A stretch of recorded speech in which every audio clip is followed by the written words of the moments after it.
Right then, folks, welcome to Bunker Wednesday. We've got someone with us today. We have James from Heritage War Sirens. Indeed. Pleasure to be here. Yeah, we have some quite interesting equipment that you're going to show us as well. So, indeed, it's going to be a Cold War video, folks, and all sorts of stuff like that. So I have questions written down. This is new sort of style. So we'll see how we go.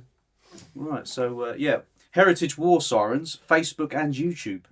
Indeed, yes. If you'd like to subscribe. Yes, indeed. Check over there, folks. Check it out. In the description, there will be links. So have a look at that. Or Google it, which is people usually do these days. It's easier, isn't it? Much easier. Yeah. So, let's look at some personal motivation. I'll read out the bits there. What first drew you to restoring air raid sirens? Well, when I first got an air raid siren, it wasn't for anything to do with the Cold War or anything like that. It was actually something I was doing at the time that I needed an air raid siren for. Mm-hmm. So got a panel just down on the floor there. Do you want to... You can see it. You can see it down in that one. So this isn't actually a Cold War panel. At the time I was writing for Airsoft Action magazine because I was a bit younger then, so I could run around doing it.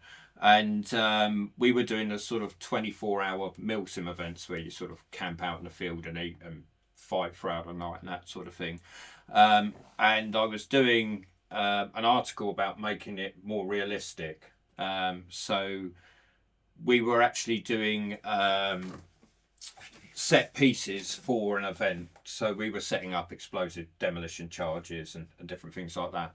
And one of the things they wanted us to do, they had a decommissioned helicopter sat in the middle of this field. So they wanted to make a sequence where the helicopter would be shot down, crashed, they'd have people injured in it. Right. And they'd have to go in their vehicles, rescue them whilst under fire and that sort of thing. So said to me, can you make a SAM turret? Some surface to air missiles to shoot it down with. So we did that. We built a 12 pod launcher. This was part of the fire control for it. So when it started, we'd fire these rockets off up in the air, ground detonations. We had guys covered in blood and injured in there and everything else. And then I thought, do you know what would be really good with this? If we had an air raid siren that went off first. So I went on the internet searching for an air raid siren, as you do. And it turns out they're not actually that easy to come across anymore. So luckily, I got in touch with a guy called Paul Lawrence in the end. He's actually quite local, so over in Herne Bay area. And he said, oh yeah, I've got one here you can have. Well, not have, but purchase, So we went over and purchased it and we sounded off for the event and I loved the sound of it. And I thought, oh, okay, Keep that. Keep that. Yeah. So it was in quite tatty condition. It was an original Cold War one, so it'd come down off of a pole or a roof of a building and it looked a bit sorry for itself, but it still worked perfectly fine.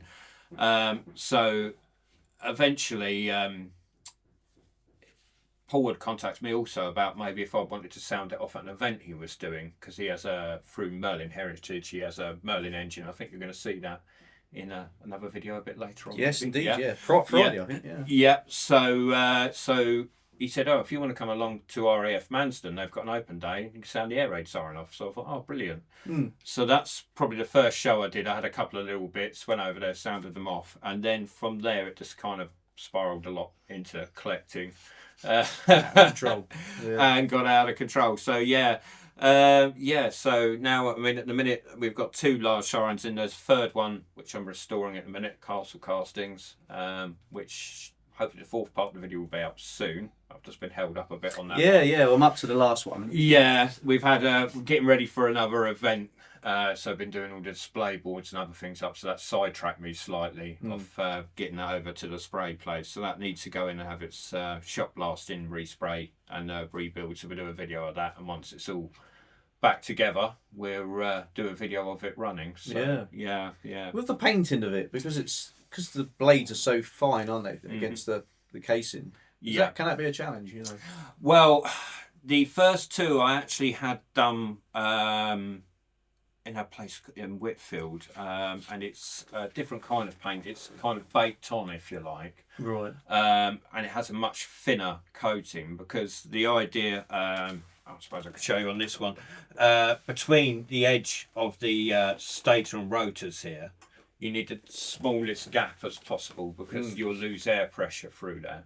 So if a lot of the time, if you find one that's jammed up, people have tried to bend the rotors out, whatever, and that'll just destroy them. It's usually an accumulation of rust behind the rotor that causes that. But I've tried to use the thinnest layers of paint as possible, just so we're not going to cause rubbing there, because it's such a fine gap. Because I guess if you just kept over painting it, you'd get to the point where you would start getting rubbing, and you do find it. In fact, the castle that I've just taken apart, there's signs of rubbing there, because a lot of the maintenance was done by your local council. And if we know what the council in the 80s is like, for instance, they go to their paint shop and go, oh, get this big tub of Hammerite, and they just slap it on everything. So a lot of the times you'll see where the rotors were supposed to be red and it was different, the whole thing would just be painted It's grey. probably at the time of war, they get to start them up and they're like sort of stuck. Stuck paint. Yeah, stuck via paint. Yeah, that's it. Yeah, so so a lot of the time we find there's multiple layers of paint on them. As you're stripping them back, and the outer layers are usually be the roughest ones because they're the ones that the council workers have slapped on there over time. Until eventually you get back to the original factory finish right at the bottom usually. But, What's the easiest stuff to strip them at? So certain parts of it I usually get actually blasted. So the steel and the cast iron, you're fine on that. Some of the softer aluminium, you're better off using an actual stripper on it. Must take a bit of time, that, Christ. It does take a bit of time, that. You have to, and obviously the paint's been on there for so many years, trying to get it back, get the rust off. So of course blasting helps with the rust anyway. So at a certain point, is it not lead paint? There probably would be lead paint right back in the very oldest layers. So obviously the blaster's got his respirator on. You just neglected to mention. Yeah. Well, hopefully, folks. Yeah. Do you think why do you think it's important to preserve these machines today? Well, Because they're cool. well, there is that. But Good hobby. Yeah. at the height of the Cold War, there was about 7,000 dotted around the country. And when we came to stand down, a hell of a lot of them got scrapped. I've seen some photos of stand down, of a scrapyard with control panels and sirens literally just mounted, piled up in a scrapyard. So yeah, so there's not as many or many left now, really. I mean, you've got some in museums and things like that, which is great that they're in there. The difference that we do is we actually take them and fire them up, because a lot of time I've seen in a museum it's just a static They just display. sit there, don't they? Yeah, so you'll see it and go, wow, that's what that was, but you wouldn't really know what it sounded like up close. So yeah, it's just really preserving that little bit of history, and especially the control equipment and that sort of thing from that time. So what role did the sirens play during the Second World War and the Cold War? So Second World War, obviously they had a much more active use. It was obviously before this equipment. This is the sort of Cold War WB sort of era. So going back to the Second World War, they were still telephone controlled, if you like. There was I think it was the GPO system E, which controlled the sirens back then. It would have been a bit more sort of vulnerable compared to the later stuff. But I've seen the Second World War, they saved a hell of a lot of lives. The sort of reporting network was a bit different, and obviously you had the Royal Observer Corps. I think they became Royal. I can't remember what year they became Royal. I was looking at it the other day. I was looking at it the other day, in actual fact. Did I have it in there? No, I don't think I've got it in this. No. Yeah. No. So we'd have gone down to obviously either the spotters in the Royal Observer Corps actually spotting the planes coming in, or the early radar systems detecting them. So it was sort of a bit of a slower reporting system compared to the Cold War, sort of get them triggered. Yeah. And that's obviously where some southeastern towns brought in the cuckoo alarms sort of later on in the Second World War. Which could be activated locally without going through that whole reporting system, because they were getting a lot of single bombers coming over, dropping a bomb, and by the time they would activate the sirens, he's already gone and flown off. So people were sort of getting killed and the system was too slow to respond, if you like, at the Right, start of the yeah, Cold War, Second World War. Yeah. I mean, the Cold War, when it came to later on, you sort of had the famous sort of 4-minute warning of, you know, how long they thought it would take for when the alarm went out, how long you had until they would land. So It's a 4-minute warning, because I thought it was 3-minute warning. well, I think by the time it went through the reporting system, even in the Cold War, the signal will go out from Strike Command of the incoming. So that's RF High Wycombe. They had a backup. It was a UKWMO, if you like. Right. Had a headquarters there as well who would send this signal. That would have to go to the police stations, the major police stations. They would then activate through the like the WB 1400 or 1401 you've got up there.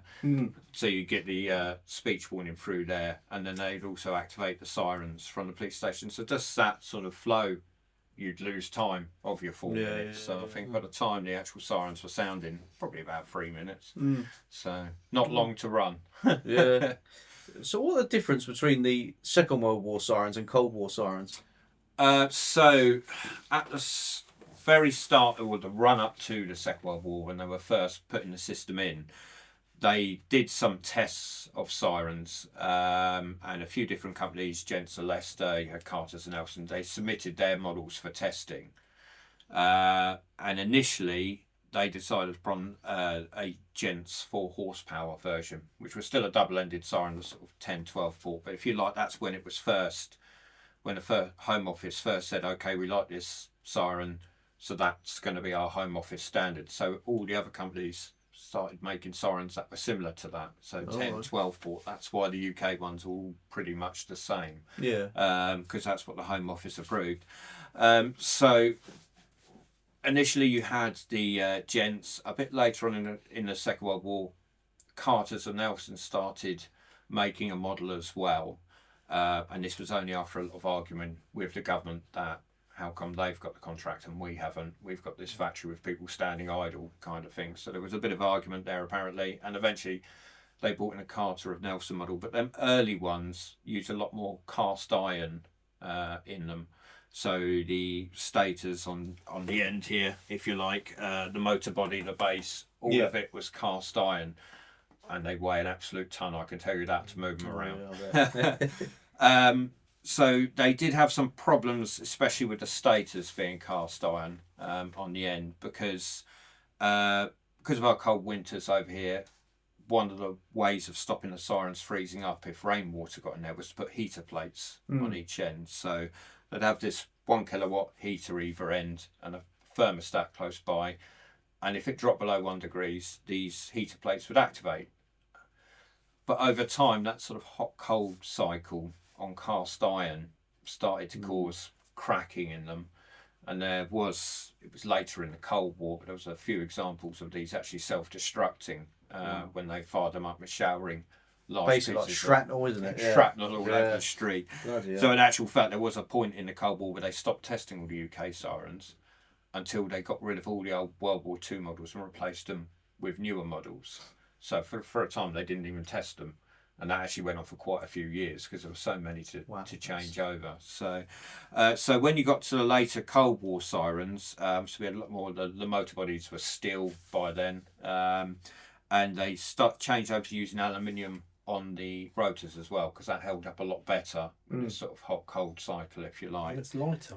And it's lighter, yeah, which is always great for when you're lugging them to events. So they did have a few different ways, actually, of stopping that icing happening. So in the 80s, they made these GRP covers, sort of made of the same material as boat holes, if you like your pleasure boat, that would cover the entire siren, a kit that they could go around and retrofit, so then they didn't need the heater plates because the water wouldn't get there in the first place. Oh, right, yeah. Or I've seen a few examples of another system where they can actually power the siren up very slowly and just leave it spinning slowly, and then that way, it didn't have time to freeze in place. But I've only seen a few examples of that, sort of military sites and that sort of thing. So I think the electric involved though in heating them all. it's a lot of electric. It's a lot of electric. It's a lot of electric. 7,000 sirens across the country. Yeah, it's funny because it wasn't until we'd done film review the other day. I didn't know they had heat plates on them. You know, it's the first time I heard of it. Yeah, yeah, It's mad. yeah. It's definitely a lot of electricity used for that. Oh, though. yeah, definitely. Yeah. So Yeah. those, those heaters you get, the bar heaters, the amount of Yeah. juice they take. Christ. Yeah. Have you ever come across any rare or unusual models? So there's some, obviously the World War II models are a lot rarer now, Mhm. just because a lot of them were scrapped during the early Cold War, so and replaced with more modern ones. There are a few different types. There's a tritone type that was used in the Second World War. So this one actually had 4 rotors instead of 2. 2 of them were the same port ratio, but the other 2 were slightly different, and that actually made quite an unusual sound, that one. That was made by Gents, and that was used a lot more on airfields as opposed to in towns and cities, although we have found a few examples on top of waterworks as well. So I don't know if the water board maybe had a deal with Gents for supplying that particular model. There was one very unusual one, which I think was on a bridge up in Scotland, which was an even earlier model of Gents, and that one could actually had brakes on it, so it could stop. All right. They apparently made a couple of models of this. They made a 4-rotor one, all 12 port, or a single-ended one, I think. And I've only just found some pictures of it. I've never actually seen the thing in real life, but they could actually make that siren go from full speed to virtually stopping via a braking system. So Why would you need to do that? again, it may have been another attempt at this sort of pulse signal, which they then used dampers on later on, because I should imagine trying to stop a siren with brakes, you're going to have a brake pad that's going to wear out on it over time, for instance. There is one last one, which I think is still set up on a clock tower somewhere up north.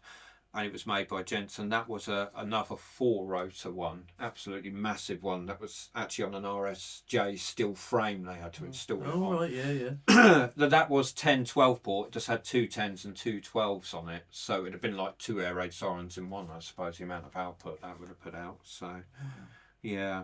But other than that, I think they're probably the rarest ones out there. Yeah. What about the American ones? So you got American and the European ones, like Yeah. Germany and So you've got a lot of America has a hell of a lot of different makes and models over there, and they had the Thunderbolt, the huge horn ones. yeah, I I've think- seen the videos of that. Yeah, and a lot of them were a hell of a lot louder because the distances they had to cover in America, big cities, big distances. So some of their sirens over there are absolutely massive. And for instance, the one I was just saying about there, rather than having a motor in the middle, they actually had a motor in the base that ran a drive wheel, if you like, that spanned the rotor at the top. So it's kind It's of like the horn that span round. Yeah, that's like right, yeah, chucking span out round. every direction Yeah. it's going. That's it, yeah. Yeah. And they obviously had a Chrysler siren over there, which had a V8 gas turbine engine Wow. that fired it up. So it was probably one of the loudest in the world at the time. Well, yeah. And again, that would rotate, but I'd actually fire an actual engine up in to get this. I mean, the rotor. You need one of them for your collection.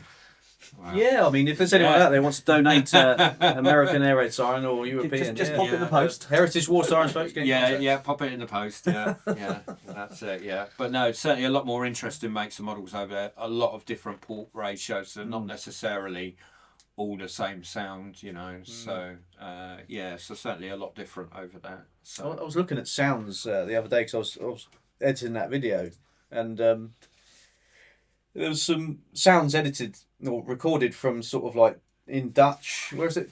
What's Dutch?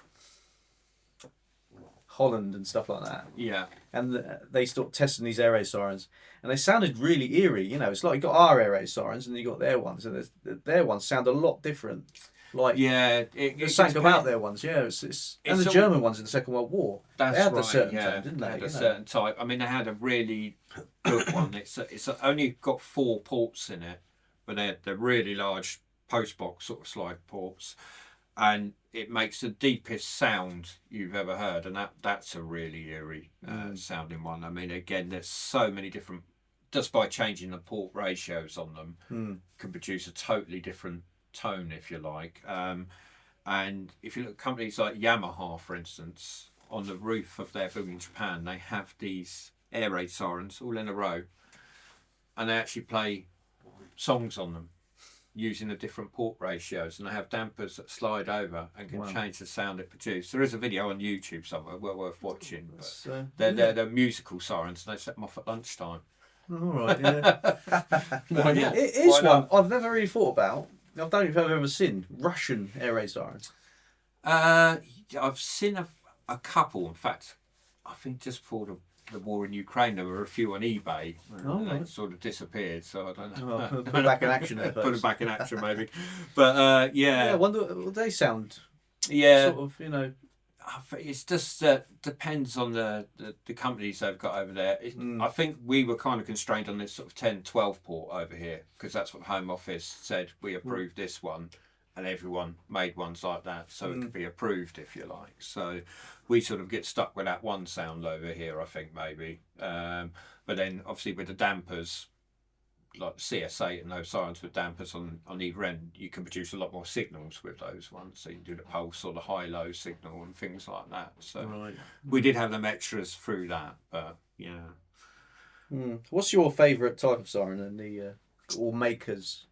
Well, usually whichever one's the easiest to work on, to be fair. Oh, right, yeah, So I've got a few Seeker Max now, and the later Cold War ones, they've been a dream to work on compared to some of the others that I've worked on. I did have a very very early Cold War Seeker Mac model, and it took me about 6 months of adjusting to get that thing to work after restoring it, trying to get it back together, and I thought, to work on one of these again.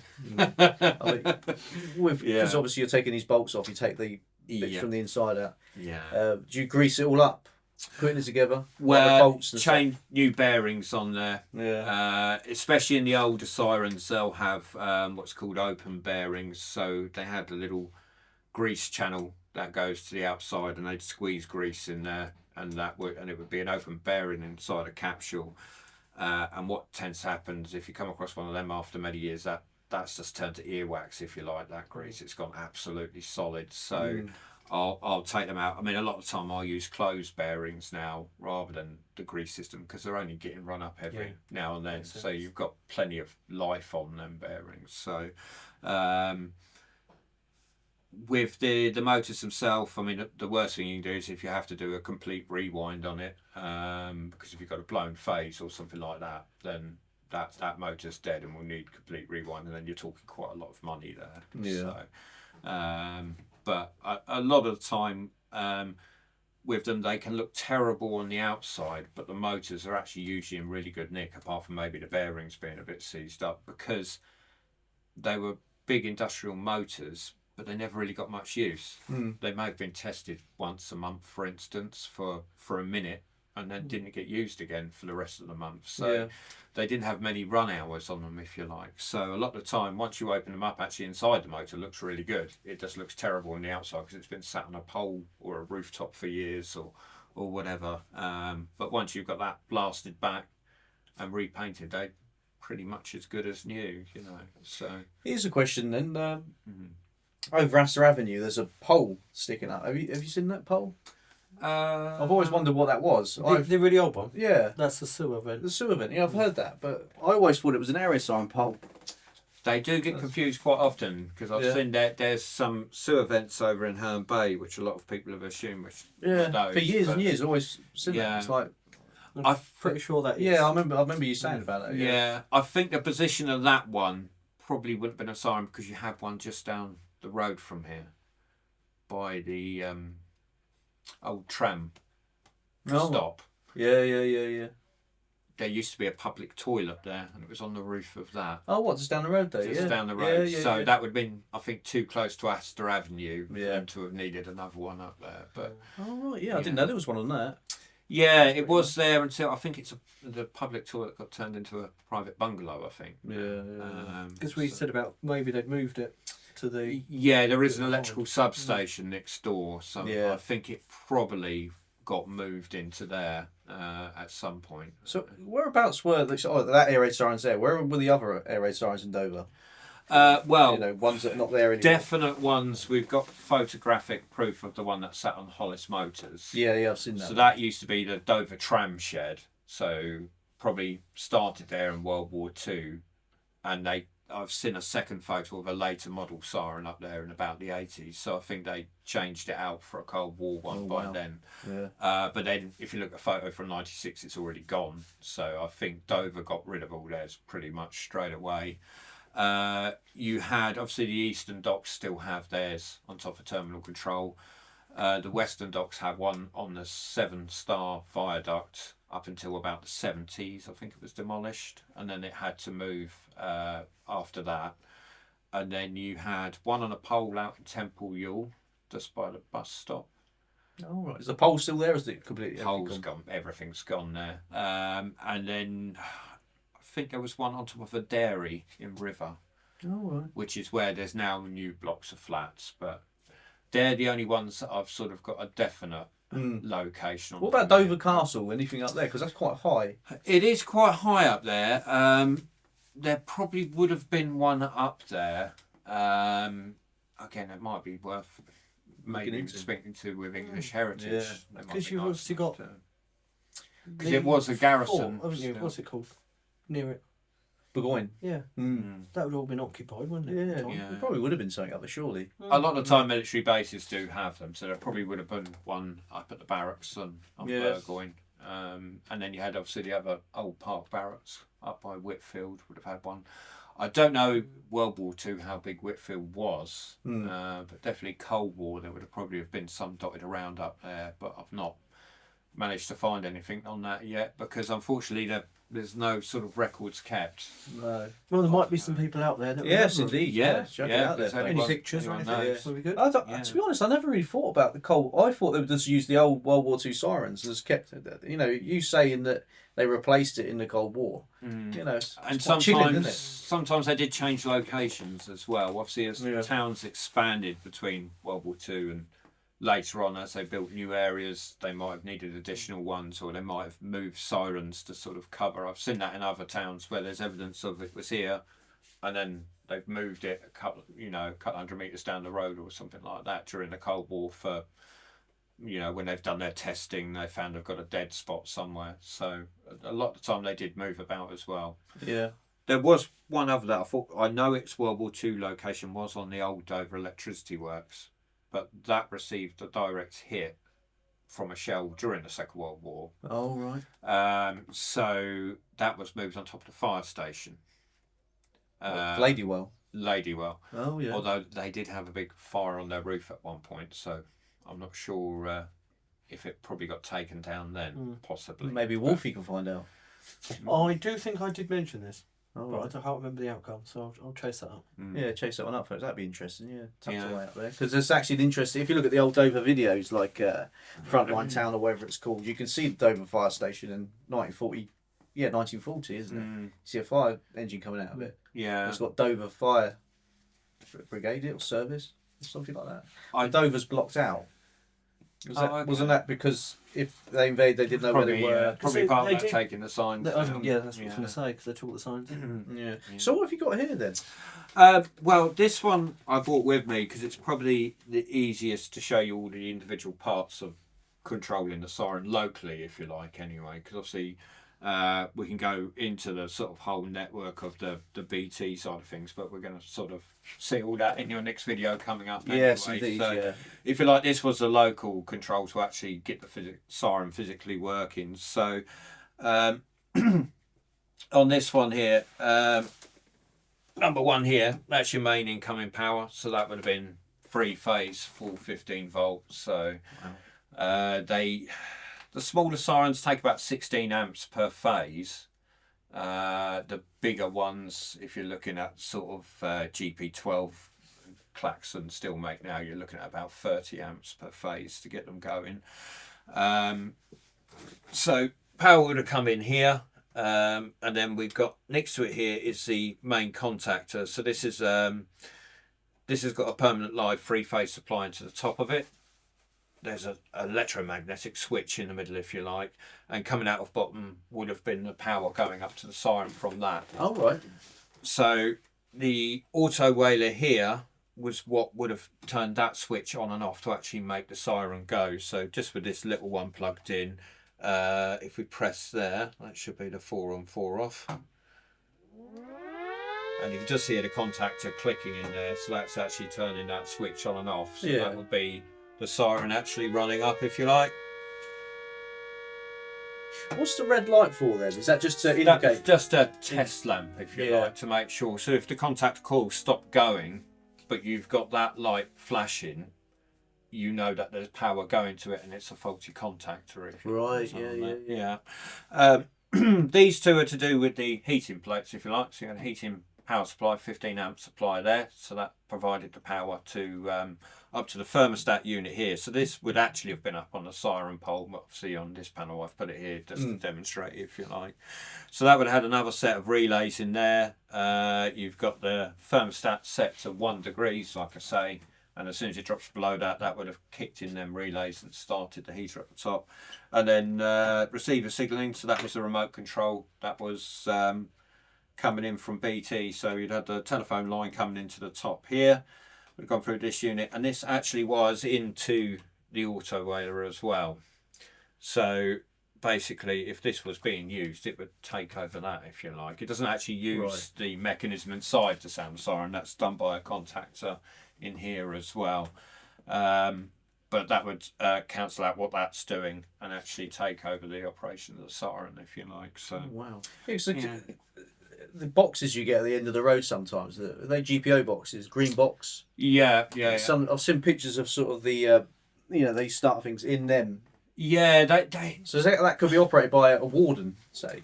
Yeah, so someone, if there was if you had a fault with the phone line system or whatever, you could press those buttons and start that siren locally, either on the the red or the all clear signal there. So there were a couple of generations of these auto whalers. This is an earlier Cold War one. During World War II, this was actually a 2-part system. So you had a much smaller Venner box with just the 2 buttons on. Right. Then next to it, you'd have had a tangent unit made by Gents Tangent. And that actually had a mercury switch in it, and that did the timing. So as it spun round, the mercury would short across the capsules in these little glass balls, if you like, that was spinning round, and that would actually start the contactor off. Oh, right. And then you had a later yellow version, which I think you can see Kelvin Hatch has got a few of them on display as you go down a long tunnel. Yeah, I think I've seen them, yeah. The only difference on them, with these earlier ones, you had to push and hold the button to make the siren work. As soon as you release that button, the siren would stop. On the later yellow ones, you just press that once and it would run for a minute, whatever signal you told it to do. And there's actually a little extra button on the yellow ones, which is a cancel. So you could hit that and it would cancel whatever it's currently doing, if you like.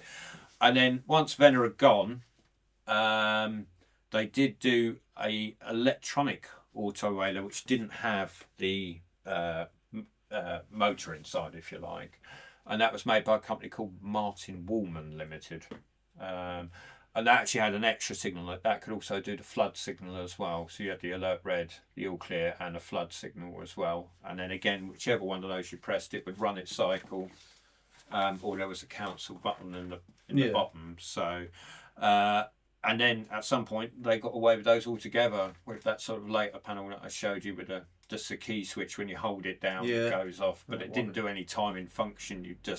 It would just be for testing, and that was it. So if you want to see that, the video we done, wasn't it, the other day? Yeah. So check that out in the link, folks. You see all the bits and bobs he's got in his in your bunker. Oh, I suppose we could, yeah, I suppose we could call it that, yeah. So It's quite a lot, isn't there? Goes into just starting one. just to make it start, and to sort of keep it functioning, if you like, that's it. Obviously, this is just one type of panel. In the UK, we had two different few type of street panels. Again, we'll see one in that video. You had the siren switch panel number 1 or the number 3. The number 3 is the one that I've got. So those would have been in. I know you said about the green GPO boxes. Sometimes they also were in brick-built cabinets with a concrete top. Oh, right, yeah. There were a few different designs of cabinets. So they seem to vary from town to town. I think because of a lot of it, the installation that was done by your local authority, if you like. The police did the testing and the running. BT obviously did the maintenance on their stuff. There would have been another contractor who just did the general electrical maintenance, if you like. So there would have been quite a few people involved in just the siren going up, if you like. So so I think that's why the sort of cabinets are in varied from town to town, because it depends probably what the council had in stock. If they had a load of green cabinets, they probably went, oh, we'll just use them, you know. So I wonder how many cabinets are around that still have this equipment in, you know. well, yeah. The thing is that some of them are in hidden ways spots, if you like. There's no general UK plan of where every single siren was. See, I think that's mad. So that's a new sort of like an RSC post hunting, but hunt for the green box now. folks. Yeah, but there was no general UK plan because it was down to district councils to do the planning applications and do the installations. It was more just kept in the local councils, if you like. So a lot of the time at the end of the Cold War, once it all got scrapped, so did all the paperwork to do with it. So that's why there's not a lot out there on information on it, if you like. So a lot of it's sort of done through people remembering spots, if you like. Yeah, So, yeah, and you know those sort of people now they're getting old, aren't they? So yeah, that's it. Yeah. unfortunately. So you got your little siren down there. This is a 3D printed one, isn't it? So That was done through a friend of mine. He's got a YouTube channel called Flamethrower Guy. yeah. Well worth looking it up. So he's done a few of these different models now that he's 3D printed. But for shows when I'm just demonstrating a board, if you like, to run up a little tiny one like that is a lot easier when you're talking to people, because the bigger ones that we fire up, we actually have people standing back, if you like, because they are pretty loud. I mean, we did do at Manston. I think I was over there. We were running off inverters, so we didn't have free phase, so we were powering them up on inverters. Well, I'd actually taken 2 sirens there, and I happened to have 2 inverters on me. So mate said to me, "Well, why don't you fire them both up at once?" That is loud. You could actually feel the ground vibrating. Wow. You could feel when you were up close. And I think there is a video on my channel of the 2 of them side by side, both spinning up at once. So yeah. I see that one on your channel. You done it. Was it in that Breed emergency? That Breed Waterworks bunker? That one in there. Was it in there? I've got a friend who works over there, and he's got some sirens on display in there as well. So we did do. We went over one day and fired up his sirens over there on one of his open days. Because it's the sound of it, the echo as well. Yeah. It was very loud inside a bunker to fire one off. I will tell you that now. So yeah. The Waterworks, would that have had a siren on it originally? Yes, yeah. Like I say, Waterworks seemed to be another location. If you like. Possibly the Dover Waterworks then. Yeah. Yeah. So possibly. Yeah. What, on the hill near the castle? Castle, yeah. Castle Hill. Thinking on it. That might make sense. Yeah. We said about one in that sort of area. Well, you have got there's sort of that large building on the surface there, isn't there? That older style building. If there had been one in World War II, it would have probably been on the roof of that. Yeah, I reckon that would have. Yeah. Picture that. Yeah. So, have you had anyone at your demonstration shows, sort of thing, that's got quite emotional over the sounding? You know, I suppose older generation people. Do you know, I've done quite a few shows now. I've had sort of the younger generation sometimes angry at me for sounding it, that I'll be upsetting the older generation. I've had that before. But whenever I've met anyone from the older generation, they've always said to me, "Oh, it's absolutely amazing. It's great to hear them again." So I think sometimes This time, peacetime. Peacetime, yeah. I think sometimes people just get angry for other people just for the sake of it, don't they? So, yeah. What kind of events and demonstrations do you sort of show your sirens at? So we've done a few over at RAF Manston. They do an open cockpit day over there, so I've done a few over there now. That's the museums there, isn't it? At the museum there, yeah. So sometimes, like museum open days, things like that are always good ones. I tend to usually do sort of that more sort of Cold War sort of museum, but I have done ones at other locations. So coming up, I've got one at the Drop Redoubt open weekend. So I'm there on Sunday the 22nd, and of June.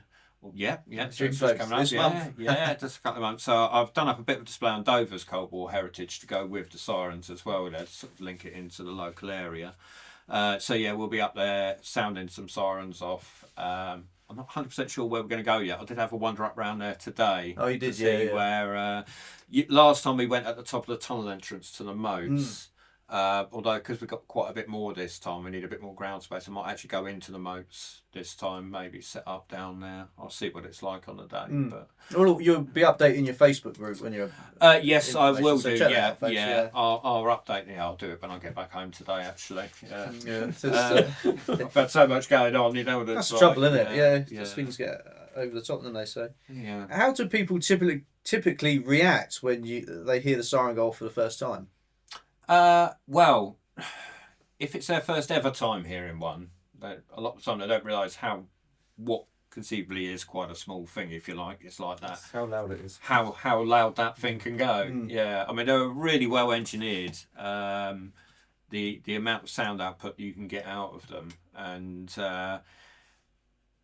distance wise, it just depends on your local weather at the time as well. But I mean, I've sounded one from my back garden that got heard across most of the town because I remember Facebook lighting up after doing that. So yeah. But no, most people are intrigued, and and I think sometimes at these events, I think like at the Drop It Out one, people hear it from a distance and they even go up to see what it is. So it almost draws people in, if you like, as well. So Have you ever worked with any museums or schools to help educate people? I suppose it's similar it's with a kind museum. of then, yeah, it's sort of kind of- schools, you know. Yeah, I haven't done anything with schools yet. To be No, fair. not quite I interesting. nearly did. One of the primary schools had contacted me because they were doing a World War II day. They did say, "Can you come down and sound off a siren?" But I think the days I was available because of work commitments, it didn't line up, unfortunately. But it's not something I wouldn't mind doing it, you know. So as long as the school's happy for it and the local Sort of area. local. Yeah. You know, America's a bit far, folks, or everything. No, so. But yeah, I've also done a bit of restoration work for one of my friends over at one of the museum. Got some of their old siren control equipment working, that sort of thing, which is now going to go on display there. And they're going to do that as a bit of a living history thing. So they're probably going to get a small siren like that so they can actually sound it off as well. So Are there any sirens you're still trying to track down?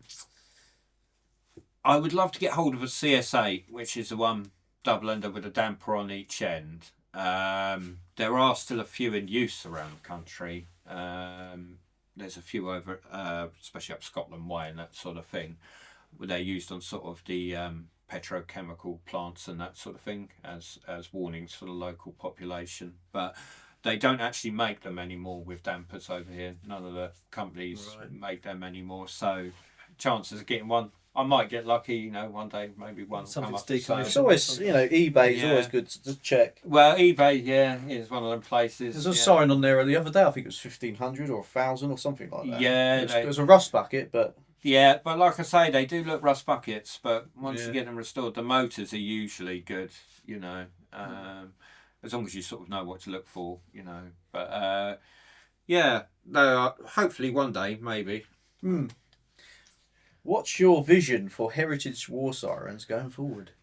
Well, I would like to do a lot more events. Obviously, work always is because I am a shift worker, so it's working it around that, But we're just going to sort of keep on growing, keep on restoring bits and pieces, displaying what we can. I prefer the sort of living history going, sounding them off, and people interacting, if you like, and that's the sort of way I want to keep it, if you like. So people can come up and chat and ask questions and things like that, and actually hear them going. And we're slowly sort of branching out into other little Cold War collections, so starting to collect some American civil defence bits as well and things like that. So I think I've sort of got a general interest in the whole lot now, so we might end up doing a bit of everything, you never know. Yeah. What would you say to someone who wants to get into this kind of restoration work with sirens?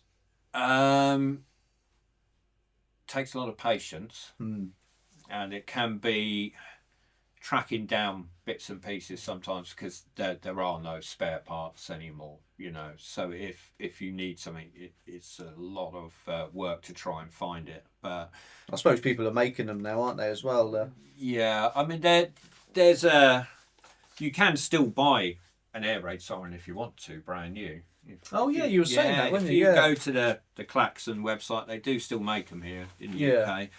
So a good double-ended siren will cost you about £10,500. So Mortgage there, folks. bargain. Yeah, that is definitely. That makes the A lot of money. £1,500 ones look more. Doesn't seem so bad then, Reasonable, does it? yeah. Yeah. But at least you'll get an original historic one there as well. Yeah. What's the most rewarding part of what you do?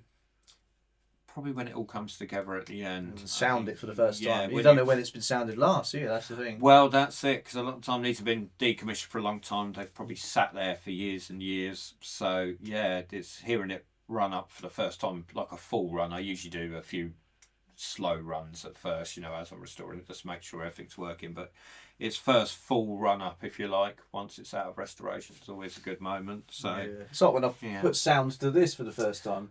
that's it. You think when was the last Yeah, time that's that it. had I that mean, sound going through it? 80s, maybe, early Yeah. 90s, Yeah, yeah. that's it. Yeah. You think that is some years back now, if you think about it. Yeah. We're in 2025 now, so you think how many years that's been. Yeah, it's mad. When that could, when you know, Yeah. got video on that on the members only, folks, of taking that apart and restoring it and stuff like that. So it's an interesting watch. Yeah. You'll get the restoration bug now then, so you'll be... I try. You know, I just get it nice and. This time next year, siren on the roof. Oh dear, not on this roof. Christ. Acro props. we could call each other. I'll say mine and you can sound his Yeah, and yeah, reply, yeah. couldn't Yeah. it? Yeah. There's a lot of questions here. I don't know. I think time wise. Are we doing it overnight or are we? Yeah, well, I mean, I didn't expect that first one page to take that long. 40 minutes on that. So to finish it off, then, should we have a look through your box? And Well, I think we've got a lot of it. Oh yeah, we had a few little I thought I'd bring that as a talking point. the old teapot. LT pop, yeah, I absolutely love this thing. Probably one of my favourite things in the collection for the UK Civil Defence. There she is. So if you look on the bottom, we can see the old government issue stamp there. Let's have a zoom in on that. Yeah, Makes you wonder how many of them survive. yeah, You know, Granny's That's covered. That's nice. That is. Could be. ER. yeah. And I think maybe if we could do a comparison, couldn't we, between the UK and the American, couldn't we? Because we could go, that represents the UK civil defence, and then you've got the American slightly more subtle. Yeah. But I do love this. I love Everything those over there. American ones, Bright, yeah. Everything It's bright like- yellow with a civil defence logo on it. They certainly Stands out a mile, doesn't it? When you stands see that. out a mile. Doesn't it? Everything, even You the know dose, straight the away. personal dose meters. And Yeah, that's it. Yeah, but I mean, if you think about sort of UK civil defence of everything was always constrained by budget, wasn't it? I suppose. So I mean, the rock posts, they didn't have air filtration till near the end of Cold War, but they started doing a bit of testing against But they had, fallout. but they had teapots. But they had a teapot, yeah, you know. So we can give you that, but that Surviving the Apocalypse YouTube channel. yeah, I think it was him who had a device that went on the ladder of the RSC post, and that's where they cooked. oh really? And because Oh, so- obviously the yeah, access shaft, yeah, all yeah. the fumes and that went fumes up. could go up. Yeah, yeah, and it was yeah. just like a seat thing that hooked onto the ladder. yeah. Never seen it. I've never really thought about No, the fact they'd have to cook. because inside they couldn't do it because of obviously the oxygen. Well, so they had the generator to recharge the batteries. That would have to be fired up outside. Outside, So yeah. you're thinking under fallout conditions, that's not really ideal either, is it? No. You know. So although they were usually rural enough to not take a direct hit, they would be downwind of somewhere that had taken a hit. So It makes you always wonder London area RSC posts because Oh, London yeah. would have been major target. You'd just be Yeah. wiped out. Yeah, It I mean, does- yeah. bomb. Yeah, the bomb power indicator's gone right off the scale. gotta, You got to go and get them Yeah. papers. yeah, yeah. Up There's you go. another hit. yeah, So it wouldn't be just one. yeah. Would it? It'd be, you'll go up. You'll probably be up there taking the photograph things out. And you've But got another one you, hits. you got no protection. No, that's scary thought. Yeah. Well, I think you can sort of see the different levels. If you think, is it Sweden, a country that has a bunker for everyone? That sounds familiar. Even building nowadays, if they build a block of flats, a developer, they have to build a bomb shelter underneath.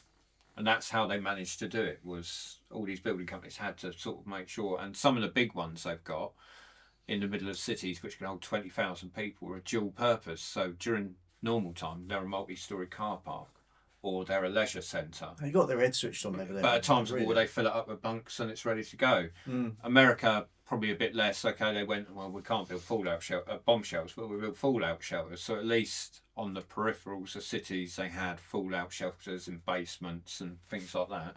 And those signs you can see everywhere. That's it. Still yeah. planted to this day, Yeah, you know. and, Yeah. and we got protect and survive. Put some doors up against the thing and chuck some mud over it. You know, so it kind of shows you the three levels, if Yeah. you like, just in them three countries. It still makes you laugh because it's people saying that you tell you to do that, but it's actually the government is burying. Basically they don't have to clean up the mess of your bodies that you're already buried. Yeah, already buried. Yeah. Which is quite scary as well. You know. Yeah. There's a couple of them books on eBay at the moment. Which Protect one? and Survive. Yeah. Protect and Survive manual, Yeah. and the domestic fallout shelter one. So that That's you got right, the yeah. orange one and the blue one. That's right. Yeah. £70 each. Oh, I've got Protectors 5. I didn't realise it.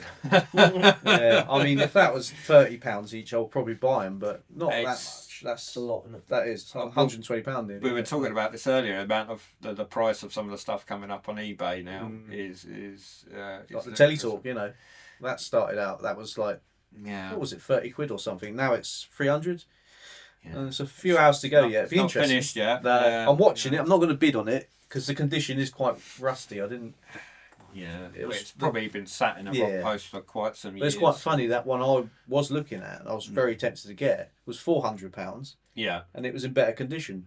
Oh, right. But the outside of this one's all rusty. Where the Teletalk or British Telecom yeah. logo is on the outside of it. It's all rusty, and Oh, I just thought it's a bit rough. Well, I have been sort of collecting recently. I've been collecting maps and things like that of locations as well. I do love my other sort of schematics and original layout plans of bunkers and things like that. So I got my friend Matt up in Stockport sent me down some stuff from the PR1 up there. So that might be interesting for another video, looking at that sort of Yeah, definitely. Yeah. protected repeater station sort of thing. Because obviously we've got one nearby here as well. So Yeah, I'd like to see in that. yes, I've been round the top, but never. I've looked through. I think Yeah. that's about right. Yeah. See the video in there. Oh, I have seen the video. and Bloody that, hell, yeah, that's yeah. deep, isn't it? Elevators down there, isn't it? Yeah. I didn't know it was that advanced. You know. I did find Yeah. some photos on the BT archive of some original pictures. I think Subbrit have got them on theirs now, haven't they? Oh, have Black they? and white Yeah. ones. Yeah. So yeah, there's plenty to find online, isn't there? So So that's only St Margaret's. That's the only one to do up there. I think everything else is done out there, isn't it? I think there is one still live up there, though, isn't there? And there's something that goes on at the back. What, the BT place? Not at the BT place, further up on the cliffs where there's that antenna array. You usually see Oh, lots that of thing cars. is there. You reckon there's a bunker there? Is there? If you look at it from above, there is definitely something there. That UFO thing. Is that? Oh no, that's further Oh, up. no. UFO. That's for the planes going over. That's a locator beacon. Oh right, yeah. Yeah, Yeah, where am I thinking of? What am I thinking of? you go up around the swing gate sort of way, right at the back. There is, yeah, I know the There's one. little fence. Yeah, coming first MOD. Yeah, With I the think big. there's something still there. You reckon? Yeah. Yeah, but that's still live, so we can't. They might Oh, get upset if you turn up there to Yeah. explore. I mean, that's quite. I think a lot. It's fenced off in Within, Yeah. yeah. I think within, isn't it? signs of new signs have gone up around that farmers' field and stuff now, haven't they? I think Yeah. because you got the reserves and that up there, haven't you? Yeah. In fact, when I was younger, my mum and dad's gardener. God, how posh do I sound? We only lived in Whitfield, so but their gardener used to be. He was ex-RAF, and he used to do the dog patrols round Swingate when it was a live site. Wow, yeah. It's interesting. So all those lights around the actual pylons, Mm. they would only come on if a security something was Oh, detected. them sort of searchlight Yeah. things they've got there. They wouldn't have been permanently on, would they? They would have just something's been No, detected. you- or They you- would switch or everything you on. wouldn't want to light the place up, would you? No, I mean if it's lit up, then people would get. They wouldn't want to go there, would they? So they get put off. Mm. If it's all lit up, if it's all dark, when they go near it, then all of a sudden someone's detected. Lights come on. I don't know. That's something that I've always thought about. That. Didn't know. Yeah, there's some big old spotlights up around that, isn't there? Yeah, slowly What decaying. era are Decaying. they from then? The spotlights. I thought Cold War. Yeah, I think that would probably have been when it was it Chain Home Extra Low, wasn't it? It's part of the. Something chain home up there, wasn't it? Yeah. It was a big Well, old the site. Chain Home was I think it got reused in the Cold War up there. Yeah, they had microwave dishes, didn't it, up there? Yeah, they're part of the high ace NATO Mm. high ace dishes up there. You can see there's a photo of it. You can see these big things Yeah. on. They're Like, mad. I don't know if they were microwave links. There, 'cause it was part. You had a I think tropospheric this- scatter, and then you had the microwave What? links all part of it. I saw something about it, but people were saying it possibly wasn't. You know, so it was like it's a bit of Yeah. a debate going on whether it was It's one of them. Yeah, 'cause it's Try and something to do research with online, but yeah, direct link to Germany. I think something like that. I think it. From what I found, it went to a couple of sites in France. Hmm. It was just. I think that might have been a direct communication as opposed to the sort of tropospheric scatter because they were a Right, much right. larger, massive dishes that laid almost flat, didn't they? For them, but I think those microwave links were still same part of the high ace system, if you like. It was all connected together, but because they were pretty much pointing straight out, weren't they? I think. We went to a high age place in I can't say it. Spidmore up towards Yorkshire. I think it's Lancashire, wasn't it? They've got rid of them now. The farmer scrapped them. Oh, The that's big a shame. dishes. It was like they're 3 of them, humongous, wasn't there? aren't they? Yeah. But they're gone now. I mean, there was one that was just on its I think side. they've all gone now, though, aren't they? Yeah, I think they are. as well, I think this is part of the problem with the Cold War history. If you notice in Dover, as an example, in the 1980s they had that big clear up where they buried a lot of the World War II bunkers and demolished stuff because it was ugly and they wanted it back to. And now people like the National Trust are actually digging them all back up again and trying to remember them. You know, like Bonston Farm Battery and things like that. And you've got the other guys doing the Capel Battery up there. I think the same will probably happen to the Cold War stuff. We'll go for this period where it's modern history. It's that it'll get scrapped, destroyed, you know, and then eventually someone will go, oh, actually, we should be saving some of this, which is kind of what I do down my line of thing here. But some of the big locations are slowly disappearing. They are. aren't they? I mean, you know, still not- rotor bunkers and that. People just don't care about them, do they? I mean, There's still in stuff the right getting knocked hands, down, isn't there? there's people out there that would die to have one of them. Yeah. You know, and it's just you got sort of landowners, they're just decaying, or they've sealed it off. In the case of St Margaret's one, it's sealed. And they've bricked it up. It's gone. There's no connection anymore. I think a lot of And, the problem with the rotors, especially like St Margaret's, because they were stripped out so early, if you like, before when they were decommissioned, they absolutely gutted them, didn't they? They basically auctioned off all the stuff inside. Yeah. So they're just empty shells. So people don't see much as that interesting, unfortunately. Whereas We'll fill it up, get all the gear. Get a room, couldn't you? Start just putting bits in, finding bits. If you can find it. Donations, all Yeah. that stuff, folks. I mean, to get it back to the original rotor, it's a lot of valve stuff, though, isn't it? It's all valve technology. wasn't it, You'd start want. with? If I was to have a rotor bunk, I'd have to have one like Ballsy. Yeah. One that was used up until when did that shut down? Late 80s or something, wasn't it? Early 90s. So it went till It quite was all late. Bloodhound as well towards the end, I think. Yeah. Bloodhound site. Yeah.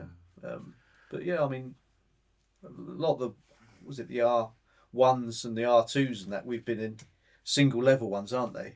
They're mostly proper stripped. aren't they? Yeah, I think that's because being the smaller ones and the rest of it, they were the least useful after they were decommissioned, probably, weren't they? Whereas some of the big ones could be reused as RSGs and things like that, So, but yeah, it is a shame to see the state of them, really. The one at Ballsy, the cliff is eroding. Well, it's not. It's more of a mud, isn't it? It's just the sea's eroding it. Yeah. And now the actual compound fencing around the bunker is falling into It's sea. actually gone. It's going, yeah. And there's one further up, Hopton, is it? I think it's called. Yeah. That is nearly in the sea as well. I mean, So now the bunker it will be exposed to the cliff Sooner or later, won't it? Yeah, Yeah, and that's quite worrying, isn't it? that is. It's a You shame. probably see that. I don't think it's going to be anytime soon. I think in our lifetime we'll see that exposed. Not gone. No. Problem is, a lot of the time you get one big storm, and it can do a lot in one night to what might happen over a year normally, if you like. So yeah. Steve sent me something the other day about. Did he send you it? Meter's I Head. don't know. Yeah. About that guy, that millionaire guy who's bought the Meter's I Head. did hear something. And about he says he's got something like internet or something going on the actual Type 80 radar. He says he's got something going on. I can't. It's not. That's off the top of my head. But I'll have a look into that. yeah, I'll check that link. I'll chuck the link in the description as well, folks. You check it out as well. So yeah, is there anything else you want to show us? What else do we have in it? Oh, I only bought a couple of little bits this time. But we could always bring some more stuff next time. Yeah, I think next time should we go with Cold War because We we get go- the video. yeah, is it we- Paul's video Yeah. will be going out Friday, so maybe we do Yes. another video in the future Mm-hmm. more related to the Cold War. Yeah, we could Because cover we've a sort bit of of been talking about more, World War Two, Sirens in general. Sirens, yeah. Yeah, so we can go more hardcore. Cold War. Talk about couldn't we? Handle and Yeah. stuff like that. Yeah. So, Well, especially that'd be good once we've seen the Seen second Handle. half of that video, Yeah. where it's a lot more handle in it, Mm. and obviously it'd be better to talk about it then. But yeah, I did bring one of the little interesting bits of history here. So, I don't know whether the easiest place to pop it. This was actually from the old anti-nuclear campaigners. They used to love producing maps like these. So that's possible targets in around London in the Cold War. So you got your counter force and counter value targets dotted all over. So your counter force would be your sort of military establishments like that. So USAF, Upper Hayford, and things like that on there. And then when you go to your counter value, you got your airports and your civilian infrastructure, rail yards, things like that, railway junctions. so these are only targets for, but London would have been targeted. For London would have been a target in itself. Yeah, but but these are just for. this is just showing you all the areas around here are what would be sort of on an enemy's list, Hit if you list, like. isn't Yeah. So really, That's you want to be as far away as possible from any of those. Any of those, but not down our way, because I think we were there too as well. Over here somewhere. Yeah, Go to Oxford. maybe a bit further that way. But yeah. Not there. There's not the place to be, is it? Are you interested in like stuff like the CND stuff? You got those Well, posters and Or the campaign for nuclear disarmament. some of their stuff's quite good. Yeah, I think some of their, and obviously they were the ones who exposed the sort of RSGs, weren't they? And that sort of famous, was it Warren Road? Warren Road, yeah. Yeah. So, but yeah, some of the stuff they did produce was really good. Yeah. Yeah, so some of the posters I wouldn't mind having. Yeah. But again, they're really expensive. Yeah, it just depends. Sometimes you get Replica lucky. ones, that's a replica, that. Yeah. That wiring diagram for the RSC post. Yeah. Haven't finished digging that yet, have we? Oh, yeah. I think that's a I thought master. That's where we're in a minute. Oh, yeah. Yeah, we're That's going to hatch master up there in a minute. Yeah. Thought we Yeah, could just- have a hatch. Do you want to build a hatch? No. So, yeah, looking up there, folks, that's Yeah. wiring diagram for RSC post. It's a replica. It's actually got reproduced by 31 Group, Royal ROC Association 2020. Oh, okay. I did have a look on their website. I was hoping to be able to buy some more bits, but Yeah. there's nothing on there. There There was was the original wiring, though, isn't it? Yeah, master post, isn't it? Yeah, I was about to the say. antenna. Yeah, lightning Yeah. protection as well. No, on them for the radios. It's quite interesting to see. Yeah. You find another one like more of a blueprint diagram how they're constructed. It'd be nice. Yeah, I have seen some photos. I think it all depend on how good the builder was locally, wasn't it? As to how lucky they got with them. Sometimes you see in the roof of RSC posts like a bit of old wood stuck in the concrete. Oh, still that's in quite it. nice to see. 'Cause Yeah. it's like, I think that's the problem why a lot of them had problems with flooding, because they sort of didn't do the tanking properly, and some decided not to do it at all. So was it bitumen painted outside? they would do the concrete, and then I think it was supposed to be three coats of bitumen, and then a layer of brickwork over the top, which would protect the bitumen when they backfilled it, if you like, so it didn't break through that layer, and that would sort of be the waterproofing membrane, if you like. But I think it was recommended, that was what was put on, so some of the builders decided not to recommend it, and that's why some fill up faster than others, I think. Do you remember we went to one around the bottom? They'd put concrete to try and stop it. filling Yeah, up with vaguely water. remember Yeah. something like that. Yeah. Like something they'd had to go sort of tanking. I think, didn't they, because they moved the one in Folkestone because the first one flooded so badly, didn't they? That's why. And it was quite close to that cliff. Oh, eroding, that- wasn't it? Yeah. Yeah. So that's why it Shut moved down. up to the top. So Wasn't that was it? Martello Tower, wasn't it? There. Yeah. And then they moved it to Creek Road. That makes more sense. I think someone owns that now, doesn't they? Yeah, it's private. Well, it did go up for sale. Yeah. I'm sure I saw some. We video went in, of someone we, opening we it. went in there, didn't we? After I think it was 2016, 2015. Yeah. It's 2016, something like that. And I was half cut. I Oh. had to lay down on the bed in there, didn't I? Yeah. Certainly interesting. Yeah, no, I think next time we can sort of cover, once we've done the sort of seen Paul's video later on, we can cover hand on sort of a bit more Cold War in general, if you like. Yeah, I mean, sorry it's been so long for editing that. It's Oh, no, once I started it, I was really enjoying it.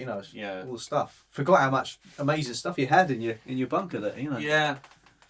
Well, hopefully we got some more bits and pieces now. We've got some more turning up down. We're just going to need to build the bigger workshop soon. If anyone would like to donate a large workshop, Oh yeah, that's or great. some, Yeah. or some more equipment. Yeah. Yeah. Well, one thing I am after, actually, I'm going to put this little cheeky call out, if you don't mind. So the place we were using for filming, which had 3-phase for actually running the sirens up, unfortunately that's now having some building work going on, whatever, so that's not a location we can use anymore. So if you're a remote farmer somewhere in the southeast of Kent and you have a 3-phase supply, maybe even a plug outlet like that, and you'd love us to come and sound some sirens off on your land, just let us know and we'll come over and do some filming. That would be great. So Yeah, it's got to be someone out there. Come on, folks. yeah, Yeah. Unfortunately, Maybe- my house doesn't have 3-phase, but yeah. Yeah. Do some IKEA, the IKEA's group. Chuck that on there. Yeah. And also, other groups must be, like Cold War groups and stuff. Just chuck it out there. See what people say. See what people say. I prefer not to travel too far because they are heavy. But especially once we got some more stuff going through restoration, it'd be nice to do a sort of forward. What I wanted to do, I've got some nice close-up videos. Well, I say they're close-up. Some of the 3-phase videos I've got, they look close up, but I'm actually nearly 50 metres away down the other end of the building. But because if you try and film them too loud, the microphones just get. I was quite surprised when I was doing that filming at Paul's house. This microphone on this camera Yeah. lasted. It was quite well because it was Nice. inside the same room as the Aerotyne, but it didn't clip the audio that bad. Oh, okay. But when I was recording on this, Yeah. I was manually controlling the audio. Yeah. And I did clip it, and it's like, whoa, fuck. Yeah. For God's sake, no. that's a bit loud. I'd like to get some distance shots, so probably record them from maybe 500 metres away or something like that, because obviously you'll get a much more ambient tone from there, if you like. It doesn't You sound get like a quite so much. village, Yeah.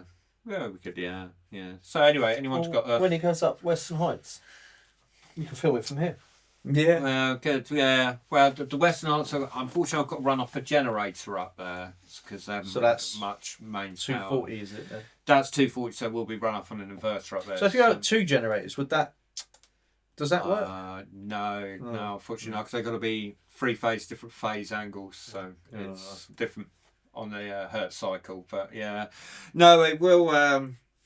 We will run up an inverter. The only difference is if you run a siren up on 3-phase, it get there in about 4 seconds from standstill to full power. As an inverter, you got about 30-second run up on it. So You were saying that you can't get the whale. I'm looking into that, yeah, because the problem is with the inverter, it adjusts the frequency, and that's what slows and starts the motor, if you like. And to get it to drop fast enough and then pick up to do the 4 and 4 off is a bit too much hard work for an inverter to do, if you like, or the one that I've got anyway. So I'm going to have to do a bit of investigation into that, but I am going to have a play with it soon. Another inverter turning up soon, so we'll stick that on the panel and see how we get on with that one. But Yeah. yeah, but it would definitely be nice to get it done, because then I could just run it off a 13-amp plug, which is much easier for most venues anyway. So, and there is one venue I've got booked actually coming up, which is an unusual one, which will be the first time I've sounded an air raid siren at a wedding. So, Oh wow! yeah, Oh, but right. yeah, so but they are coming in on a helicopter, so I think it's going to be yeah. That sounds posh. Yeah. So I'm gonna have to suit and boot myself and a siren for that one, I think. Yeah. So it's going to be. I'll now pronounce you husband and wife. Uh, Yeah, siren. maybe not at that point. That might be a bit ominous. Yeah. That's quite cool though, isn't it? Though? Yeah. I would never have thought about that. Why not? Yeah. Well, yeah. I mean, there's, I could do people Heritage War Sirens wedding hire, couldn't I? Yeah. Have you got a board, didn't you, that says like Heritage War sirens? Yeah, You know, yeah. all that business Yeah. cards and. Yeah. Could go. Yeah. Uh, I'm not sure it'll take off though, to be honest. yeah, you know, like I say with everyone with YouTube channels and stuff like that. Yeah. You got to work at it, and you know, and who is Yeah. it? The AD, he's working at his videos, Mm. Blownson and the 8, and you know he's getting there. You know, he's slowly getting the followers, and Yeah. but if you do it and you're hoping to get, you know, a million subscribers or whatever like that, it's just if you're going in for it just for that, just to get the views and that, it just doesn't work. You got to have your heart in it. Yeah, and I mean, stuff. when I first started my YouTube channel, I really only actually uploaded videos there, so I had somewhere with them saved. So when I wanted to show someone, I go, "Oh, here it is, here." Mm. So I never actually set it up as a channel for people to, No. you know. But slowly it's turned into that as we started doing Yeah, events, and that's more it, people that's said, "Oh, well, can we follow you?" You know. So I have got, as I say, a few projects coming up down the line, and there will be some more videos up soon. It's just with show season preparing for that. I've had quite a bit. Yeah, it's to just do very recently. really interesting to watch. You know, especially when I was watching you were restoring that air raid siren and that, and taking it apart Yeah. and stuff. Yeah, I Yeah. watched it, and I was like, "Where's the other part?" Keeping you in suspense. Yeah, Yeah. it will get there. The blasting painting's probably the biggest job on that one. So Are you there when they do it, or yeah. so you yeah, can probably so, just yeah. film them doing that? Well, this one I might actually. I have a friend who has a blasting cabinet, so I might have a go at blasting this one myself actually. And then get it. I've got to get the paint made up for that because I'm going to try and get the original colour matched on that one. So Good. sort of. Eggshell blue, I think it was that Castle Castings used on there. It's on the sort of later generations, so it's quite a nice colour on them. So yeah, I saw one of your videos. There was black and orange one. Is yeah. that original colours, or is that just? That was just for a bit of fun. That Oh, one, right. if you like. Yeah. So I mean, when you get to the real early ones, the colours weren't always quite known, if you like. Right. They would generally sort of paint whatever they had at the time in the factory, I think, you know. So, but what I did find is if you've got a lot of models that look very similar and they're all just grey, there's no way really of telling them apart that well, if you like. So we did have a few done like that for fun, but no, the latest ones are all going back to original colours now. So as I say, the castle one, we've got that eggshell blue and the red, so that'll be a nice sort of difference on that one anyway. So Are you going to get that laminated? well, I will get it framed. I've just had so much stuff to frame recently. I've spent a fortune on frames for this display. I think if any more frames turn up in the house, the missus is going to beat me with them. So I think that'll probably do for this month. Yeah. Anyway, amazing stuff. Yeah. I'm sure James will join us again in another video, folks. So well, thank you very much. Well, no, thanks for inviting me. I see what you're doing with the place. Yeah, it's getting there, isn't it? I mean, Yeah. slowly but surely. Hello. You're moving in soon. Yeah. I do want to sleep in it. Although if Chris hasn't got a hatch by the next time I'm down there, I'll be disappointed. A hatch and a chemical toilet. Partition wall. What do you reckon? Yeah, you can do that. Yeah. Let's have a chemical toilet outside. Sit in the garden. Over the wall, yes, indeed. So yeah, thanks very much, folks. Check out Instagram, Facebook, and all that jazz. Check out James's YouTube channel and Facebook page. Yeah. And obviously he's at the Western Heights on June the 22nd. 22nd. Yeah. So be him up there, and Yeah. indeed, folks. So yeah, see you soon. Lovely to see you guys. Bye. Bye.